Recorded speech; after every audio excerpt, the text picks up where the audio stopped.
Hola amigos de Modo Vida, bienvenidos a este nuevo video resumen del libro El conflicto de los siglos.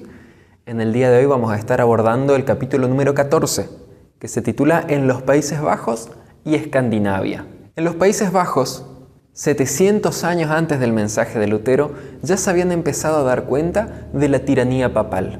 Algunos sacerdotes y obispos ya habían denunciado públicamente al Papa de que lo que enseñaban no estaba de acuerdo a lo que decía la Biblia, que no estaba conforme a las Sagradas Escrituras. Este movimiento religioso se fue replicando siglo tras siglo hasta que llegó, la época de Lutero con la Gran Reforma. Pero ya antes ellos estaban sabiendo, ya estaban conociendo, tanto los líderes religiosos como el pueblo, de que la palabra de Dios había sido dejada de lado.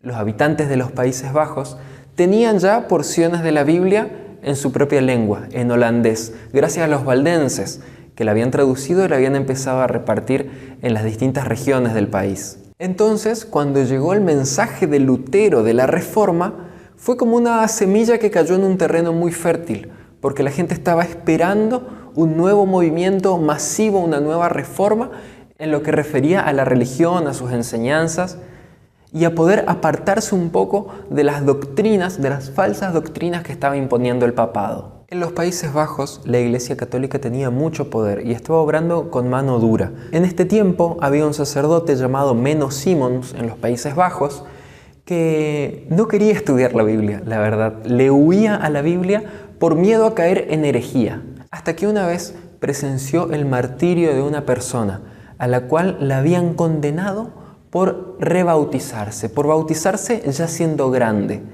Y eso le llamó la atención. Entonces ahí sí recurrió a la Biblia y fue a buscar qué decía acerca del bautismo. Y se dio cuenta que en la Biblia no se decía nada acerca del bautismo infantil, como lo promovía la Iglesia Católica, sino que se habla de un bautismo voluntario y un bautismo de entrega a Dios. Esta fue la puerta de entrada de Menno Simons a la Biblia, y así es que comenzó a investigar, a leer, a aprender, y así como aprendía y descubría nuevas verdades, también las enseñaba.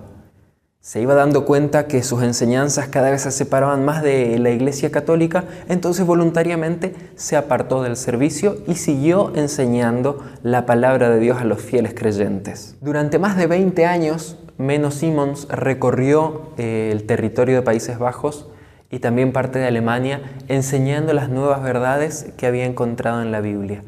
Y en este momento había millares de martirios a las personas que por ahí dejaban la creencia católica para basarse pura y exclusivamente en la Biblia.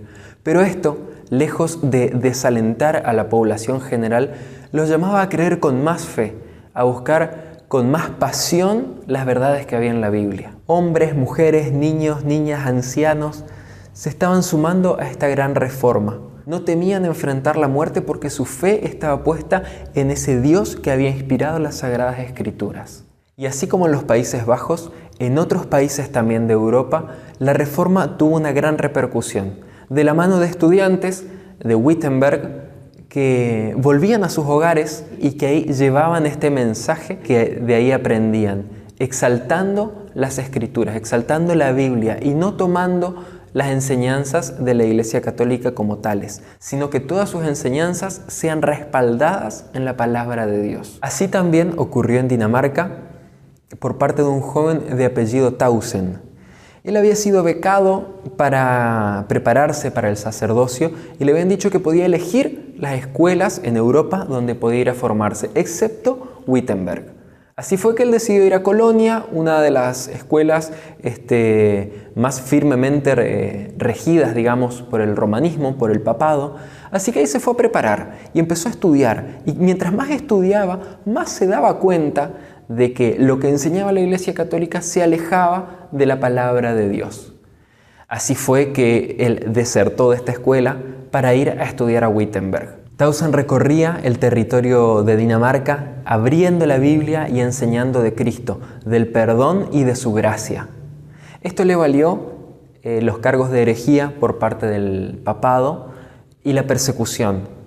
Sí, pero así como también había una parte que lo estaba persiguiendo, que lo estaba acusando, había un montón de otras iglesias que sí lo aceptaban y que lo respaldaban y que anhelaban escuchar cómo él predicaba la palabra de Dios. En este tiempo, en su país, había también una versión del Nuevo Testamento que estaba en el lenguaje que todos los habitantes lo podían leer y comprender, así que le fue de gran ayuda, de gran utilidad al momento de predicar, al momento de hablar de Dios. Y así es como la nueva fe reformada fue entrando en los hogares de los habitantes de Dinamarca. También a territorio sueco llegaron las enseñanzas de la escuela de Wittenberg, de la mano de dos hermanos, Olaf y Lorenzo Petri, que habían sido alumnos de Lutero y de Melanchthon, los cuales tenían caracteres muy distintos, pero que a su vez se complementaban muy bien. Y juntos, nos cuenta Elena en este capítulo, dice que tenían un valor indomable. Tuvieron que enfrentar muchísimas persecuciones, muchísimos enfrentamientos, pero siempre juntos, trabajando de la mano, estos dos hermanos, y también tomados de la mano de Dios, por supuesto, pudieron llevar este mensaje de la Reforma, de la nueva fe que estaba surgiendo en muchos países de Europa, la pudieron llevar también a Suecia. Las enseñanzas de los hermanos Petri alcanzaron todas las esferas de la sociedad. Hasta llegaron al rey de Suecia, que aceptó la fe protestante, a tal punto que ordenó que en las escuelas, donde se instruía a los más pequeños, se enseñara a leer con la Biblia, haciendo entrar las verdades de la Biblia a todas las familias del país, desde los más pequeños. El hecho de tener el rey a favor de la Reforma hizo que Suecia sea un pilar muy fuerte en este nuevo movimiento que se estaba dando en toda Europa. Le dieron el apoyo a los distintos reformadores de distintos países que estaban siendo perseguidos, a tal punto que apoyaron y dieron asilo a reformadores que estaban siendo perseguidos en otros países de Europa. Realmente este capítulo es espectacular, leer y ver cómo Dios fue cuidando y fue guiando los pasos de la Reforma en simultáneo en distintos países. Cuando uno estaba siendo perseguido, otro le podía brindar el apoyo. Cuando uno estaba siendo silenciado, otro tenía la posibilidad de hablar más fuerte. Te invito a que leas este capítulo y que puedas ver cómo Dios fue guiando la verdad para que nos llegue a nosotros hoy. Nos vemos en el siguiente video.